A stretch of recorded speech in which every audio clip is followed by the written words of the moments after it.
I worked as a parole officer in Oregon for 11 years before transferring to a desk job. People think I got promoted. The truth is, I got tired of wondering if my signature might put a predator back on the streets. Marcus Webb walked out of Oregon State Penitentiary on a gray Tuesday in October 2009. 8 years served for aggravated assault and arson. He'd beaten his girlfriend and torched her car while she watched from her kitchen window. Model inmate, they said. GED, anger management, literacy tutor. The parole board bought it. I met him at a halfway house in Salem, one of those converted motels that always smell like cigarettes and burnt coffee. Room 14, ground floor. Marcus answered the door in pressed khakis and a button-up, standing straight like a job interview. The room was pristine. Hospital corners on the bed, shoes lined up, library books stacked on the nightstand. One framed photo of his parents, nothing else. I've applied to 3 warehouses, he said, showing me printed emails, also looking into HVAC certification.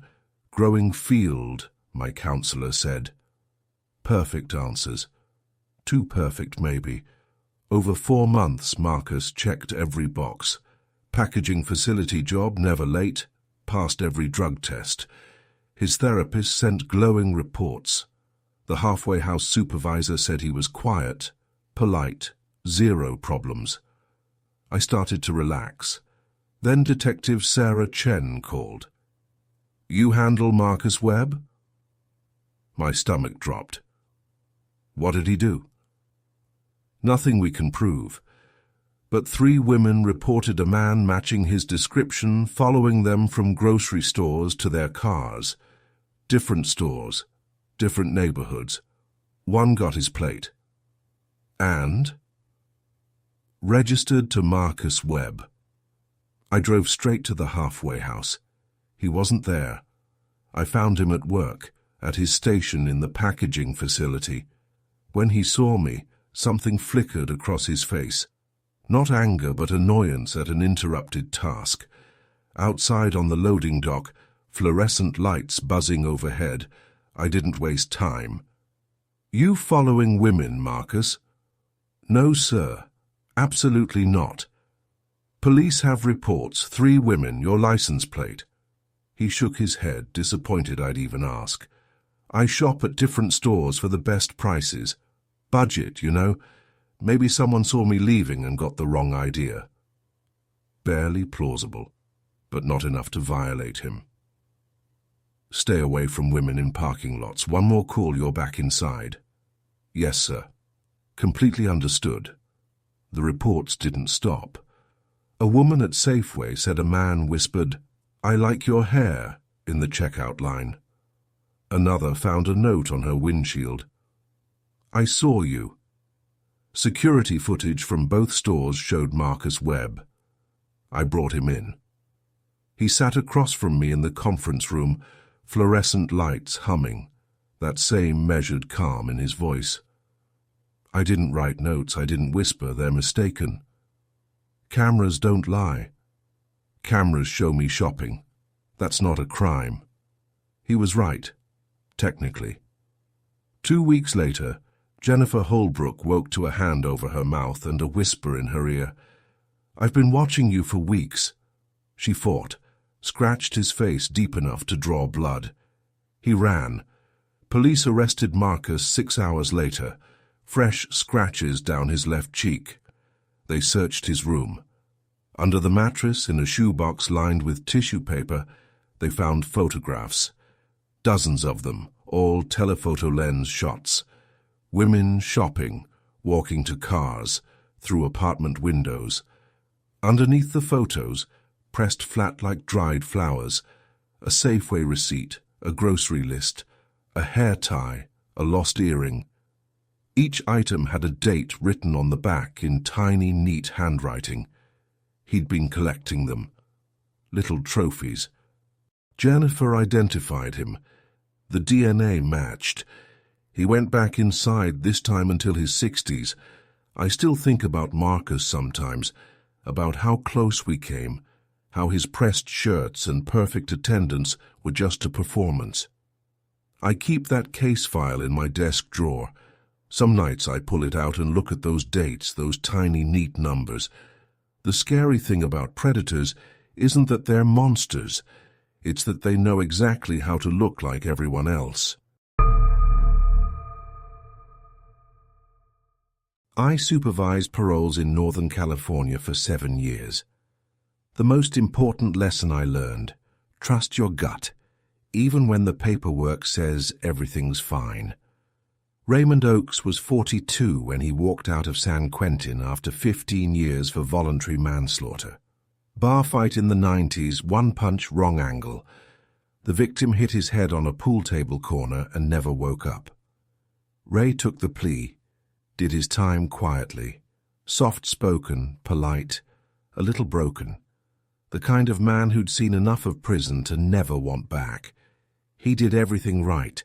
Construction cleanup job, studio apartment in Sacramento, perfect check-ins. Didn't drink, didn't go to bars, barely left his apartment except for work. "I just want to keep my head down," he said. "Eventually people forget." Month 5, his mother got diagnosed with late-stage cancer. Fresno, 3 hours south. I approved weekend visits, family connections, help reintegration, and she was dying. Every Friday, Ray drove to Fresno, spent the weekend helping her, drove back Sunday night, always checked in Monday morning, exhausted but present. She died early November, just before Thanksgiving. Ray called me the next day, voice thick. "I don't know what to do. She was the only person who believed I could be better." "Take time.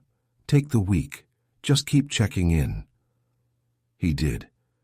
We talked every few days. He seemed to cope as well as anyone could. The funeral was Saturday. He called that evening. "It was beautiful. She would have liked it." His voice steadier, finding footing. "Thank you for everything, Officer Kendrick. I know this isn't in your job description." "It's exactly my job description. You okay?" "Yeah, I think so. Gonna try to sleep, head back to Sacramento tomorrow." "Call me when you get home safe." "Will do." Sunday came and went. No call. Monday morning, nothing. His phone went straight to voicemail. His work said he hadn't called in. I drove to his apartment. The landlord let me in. Everything was exactly as I remembered. Bed made, dishes washed, everything in place. But Ray wasn't there, and neither was his car. I called Fresno PD. They found his car in his mother's driveway, house empty. I drove down. 3 hours that felt like 6, my mind cycling through possibilities. Breakdown, suicide, running.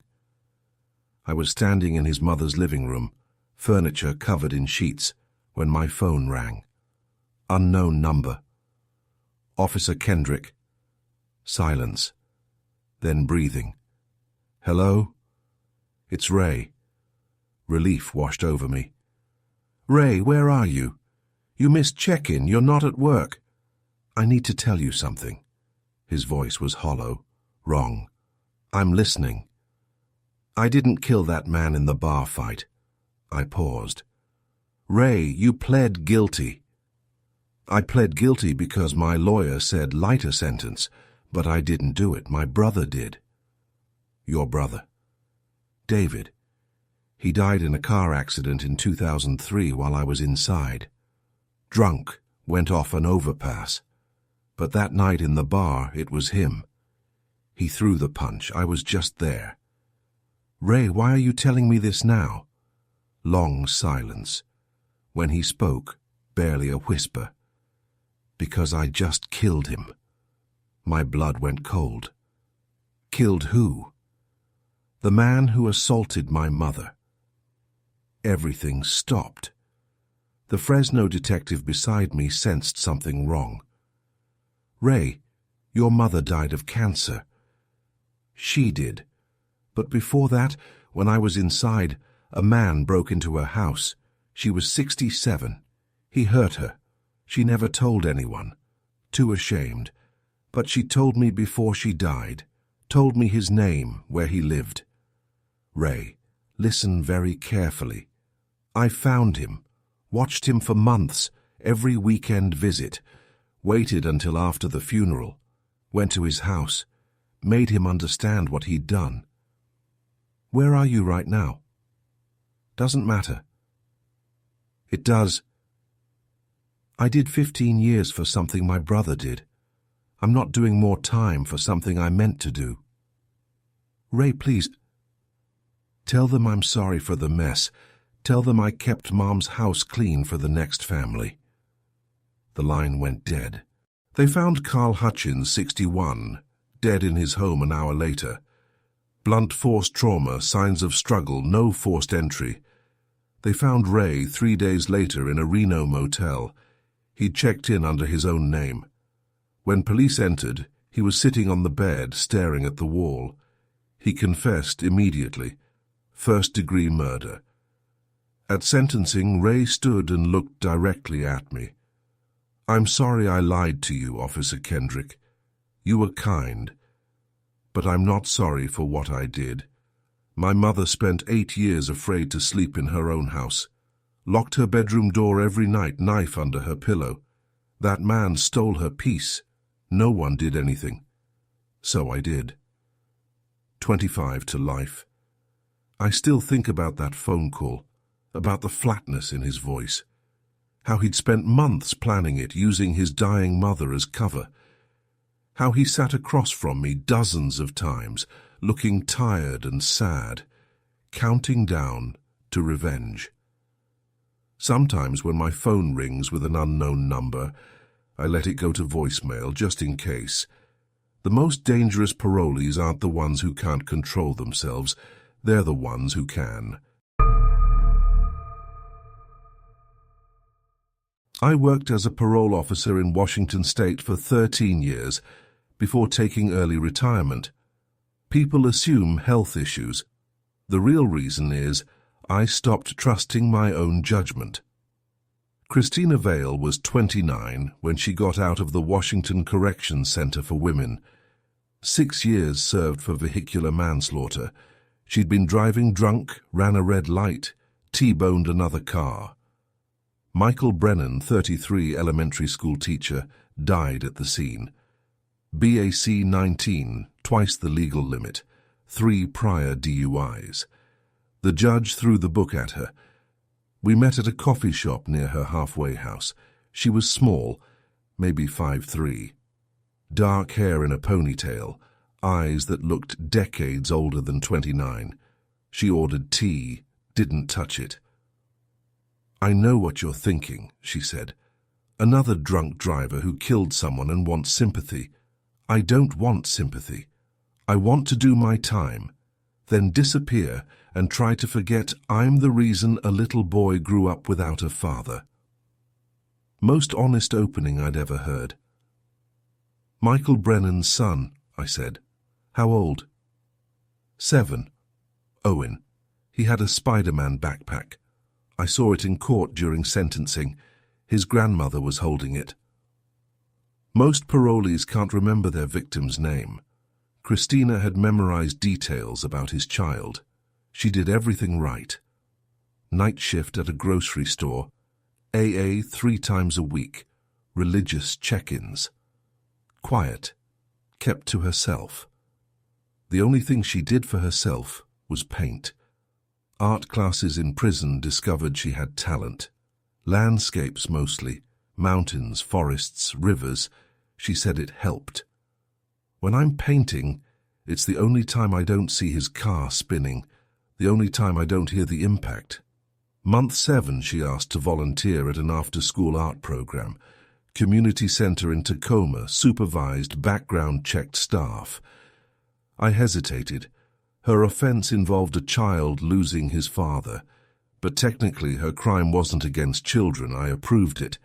She threw herself in. The coordinator said she was wonderful, patient, encouraging, stayed late to clean, came early to set up. The kids loved her. Then the coordinator called, voice shaking. "A parent is here, very upset. She wants to speak to whoever approved Christina Vale." I drove over immediately. The parent stood with arms crossed, pale with anger or fear or both. "Do you know who she is? What she did?"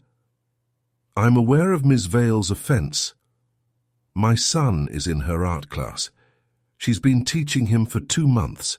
Do you understand how wrong that is? Ma'am, she's been fully vetted. Her offence killed my nephew." Everything stopped.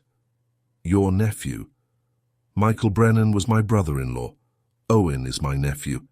And that woman has been teaching art to children the same age as Owen, acting like she deserves to be around them." My mouth went dry. "Does Christina know who you are?" "I don't think so. I use my maiden name now, but I know. And I can't watch her smile at these kids and pretend she didn't destroy my family." I called Christina in. When I told her, all color drained from her face. "I didn't know," she whispered. "I swear to God." "Is that why you wanted to volunteer? To be close to his family?" "No. I just wanted to help. To do something good. I wasn't trying to—" She was crying now. I wanted to believe her. A horrible coincidence in a city of 500,000 people. But I couldn't be sure. I pulled her from the program. She didn't argue, just nodded and left, shoulders hunched. 2 weeks later, the halfway house supervisor called. Christina hadn't come home from her grocery shift. Bed unslept, belongings still in her room. The store said she clocked out at 6 a.m., said goodbye, walked out. Last confirmed sighting. Her car was found 3 days later at a hiking trail 2 hours outside Tacoma. The trail led to a cliff overlook with a 300-foot drop. Search and rescue found her jacket wedged between rocks at the base, but no body. Strong current, feeding into a river that connected to Puget Sound. The case officially remains missing person, but everyone knows. I think about Christina a lot. Whether pulling her from that program was right, or whether it was the thing that finally broke her. The impossible position she was in. Too much guilt to move forward. Too much already served to owe more. And I think about Owen Brennan, probably a teenager now, and whether he'll ever know the woman who killed his father spent her last months teaching kids like him to paint. Sometimes I drive past that community center. The parking lot still has those faded yellow lines, still smells like asphalt and cut grass. I never go in.